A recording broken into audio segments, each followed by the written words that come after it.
I am Ferdinand Marcos, and I am the President of the Republic of the Philippines. I stand today on behalf of 110 million Filipinos. Hello people and hello universe, it's me again. Shoutout sa inyo mga kababayan. Ito po yung updates po natin. Siyempre shoutout sa mga Marcos loyalists and supporters, sa lahat ng mga OFW sa buong mundo at siyempre sa mga Pilipino na rin. But anyway guys, yung updates natin ay very importante ito dahil alam po natin kung natatandaan niyo po si Jubilee Ranara, ito po yung isang OFW sa Kuwait. Pinatay po siya ng kanyang amo na minor de edad, 15 years old lang na lalaki. So mahabang kwento ito mga kababayan, pero ito lang pinaka-highlights natin para sa inyo. Si Jubilee Ranara natagpuan guys sa isang deserto, na sunog ang katawan. Hindi lang po malupit ang ginawa lang sa kanya, kundi buntis ito, sinunog pa, ginahasa pa.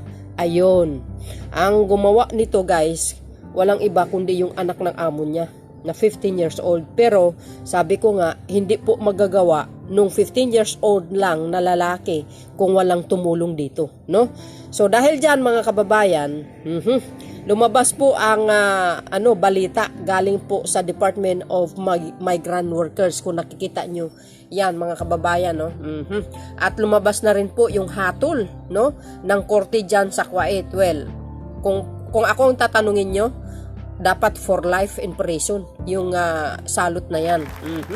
Sabi po dito mga kababayan, basahin, naglabas ng pahayag ang Department of Migrant Workers hinggil sa hatol ng Appeal of Court ng Kuwait sa kaso ng overseas Filipino worker na si Jubilee Ranara. Ang sinabi po dito mga kababayan, ayan Department Migrant Worker Statement of Officer in Charge 21 February 2024 on the State of Kuwait Appeal Court upholding guilty verdict and sentence for the murder of OFW Jubilee Ranara. We welcome the ruling of the State of Kuwait's Appeal Court upholding the guilty verdict and sentence of 16 years. Napakababa ang nito, madali lang ito guys years imprisonment against the accused for the murder of OFW Jubilee Ranara. The appeal court fully adopted the guilty verdict and sentence against the accused as follows: 1 year imprisonment for driving without a license and 15 years imprisonment for murder. Kasi guys, nag-drive siya ng sasakyan. Itong batang ito, walang lisensya, kaya yan ang charge sa kanya. So 15 years imprisonment for murder. Alam nyo, kung akong tatanungin, for life in prison hanggang doon na siya mamatay sa loob ng kulungan. Alam nyo, very unfair ito. Pag ang Pinay na nakapatay, talagang bitay. Pero pag sa kanila, ganyan lang ang hatol. Walang kwenta din ang batas sa kanila sa totoo lang. Actually, kung ako lang ang Pangulo, tanggalin ko lahat ng OFW sa Kuwait. Guys, ako talagang inis ako dyan sa mga tao dyan, sa totoo lang. Hindi ko talaga gusto ugali. We have informed the Ranara family of the court's ruling and have assured them of our continued utmost support and assistance as direct by the President. I have issued instruction to our migrant worker office in Kuwait, MWO, thus Kuwait, to work with our written legal counsel in filing a civil action for damage against the father of the convicted perpetrator.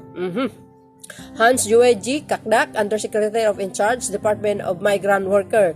The DMW will issue further advisories on this matter necessary. Ayan guys, ayan nakita nyo yan? Nabasa na po natin. Ito po yung statement ng Department of Migrant Worker. Ayan kung ano yung binasa natin guys, isa din, same din ito. Ayan see? Para sa akin, well, at least nakatulan, pero hindi pa rin ako satisfied para sa akin guys kasi napakababa yan yung hatol sa kanya 16 years. Biro mo ba naman pinatay mo yung tao, buntis, sinunog mo pa, doon pa tinapon sa disyerto, doon pa natagpuan. Biro nyo, yan ba ay makatwiran yung paghatol sa salarin? Hindi, Ang daming nadismaya Sabi po dito mga nagkokomento, Oh, sabi, oh, for life dapat. Okay. Oh, 16, 30. Oh, sa bagay, 16, 16 siya ngayon, di ba? Oh, siyempre, 16 years imprisonment, di 32 years old siya. Pagdating ng panahon, pag nakalaya, bata pa rin, baka magawa niya pa rin. Gagawin niya din uli yan, yung karumal-dumal na ginawa niya. O, kulang ang 16 years, hindi makatarungan ang ginawa niya. O, pag Pinoy ang nakapatay, pugot ulo, pero pagkalahi nila, kulong lang, sistema ng Kuwaiti. O, yan o guys, o. Diba? Ang baba, 16 years lang. Daming dismaya, mababa yung 16 years. Tama. Kung ako, ay sus Mariusip, bulok ka sa kulungan talaga.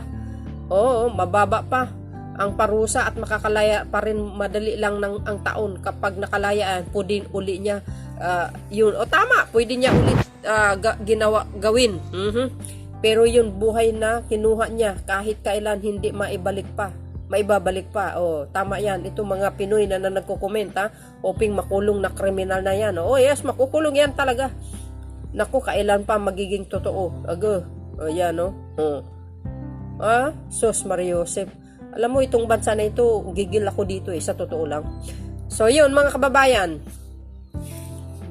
Ayan guys, yung si Jubilee Ranara, kung natatandaan nyo, siya po yan, okay? Ayan, no? Gandang Pilipina din talaga, oo. Ayan, no? Ayan, yan siya po yan.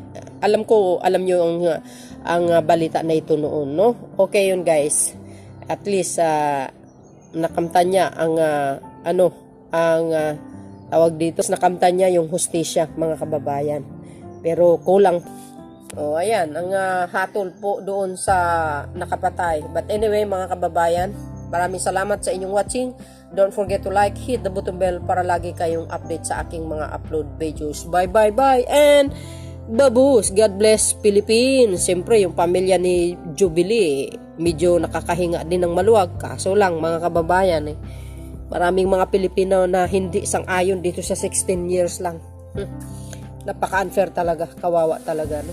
So anyway guys, thank you for watching. See you again on my next upload video. Bye, and babus, God bless Philippines.